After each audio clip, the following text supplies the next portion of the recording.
Au nom du Père et du Fils et du Saint-Esprit. Amen. Béni soit notre Seigneur Jésus-Christ, béni soit la Vierge Marie, la maman de Jésus. Chers frères et sœurs, dans les derniers jours avant la grande fête de la naissance de notre Seigneur Jésus-Christ, en Église, le temps de prière des vêpres, donc le soir, avant le Magnificat, cette grande jubilation de Marie, il y a différents versets qui sont chantés. Un verset spécial pour chaque jour. Aujourd'hui, pour le 19e décembre, alors cette antiphone, cette antienne, comme on dit, elle dit ceci. Ô rameau de Jessé, étendard dressé à la face des nations, les rois sont muets devant toi. Tandis que les peuples t'appellent, délivre-nous, ne tarde plus. Viens Seigneur, viens nous sauver. Alors le rameau de Jessé, c'est qui? Alors il faut nous rappeler que le papa du roi David, le grand roi David, qui a créé l'unité entre le règne du nord en Israël et le règne du sud en Israël, il a fait une unité. Alors c'était un grand royaume et avec David, la paix s'est établie et la paix fut grande, et puis Salomon a pu régner sans avoir de guerre. Alors, ce grand règne qui a été établi par David, qui a été réuni sous David, il est tombé plus tard parce que des rois sont venus qui n'ont plus obéi à Dieu. Et puis, le royaume de David a été de nouveau séparé, le nord et le sud, et après, Israël fut déporté en exil à Babylone. C'était la grande catastrophe.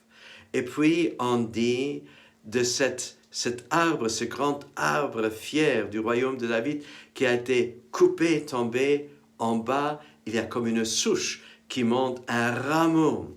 Alors, c'est l'attente d'Israël, que quelqu'un devait venir pour réétablir la paix et unir le royaume d'Israël. Donc, le Messie qui vient pour sauver son peuple et pour le réunir sous son étendard. Et voilà ce qui est dit de Jésus, sans parler de Jésus, sans dire son nom. Un étendard dressé à la face des nations. Oui, non seulement le peuple d'Israël, mais aussi tous les peuples du monde, ils attendent ce roi promis et son étendard, sa présence pour être réunis sous sa conduite.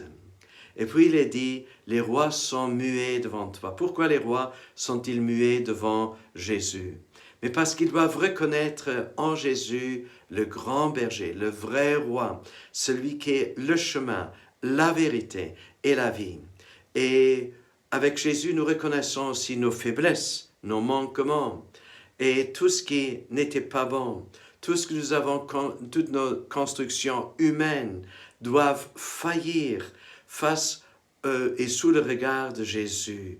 Et nous serons muets devant lui. Nous allons nous reconnaître dans son regard qui nous sommes. Nous allons reconnaître nos faiblesses, nos péchés. Mais nous allons reconnaître aussi l'amour de Dieu que nous n'avons pas reconnu peut-être jusque-là.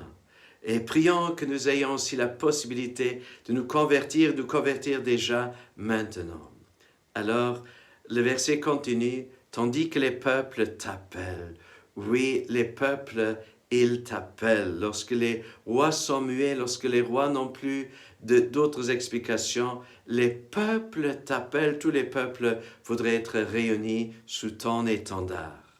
Délivre-nous. Ne tarde plus. Voilà le grand cri du peuple qui marche dans les ténèbres, qui marchait dans l'exil, loin de Dieu. Et combien d'exils est-ce que nous pouvons éprouver aussi dans notre monde où il y a beaucoup de difficultés, des catastrophes naturelles, des catastrophes humaines et des guerres, de la terreur, la confusion à beaucoup de niveaux.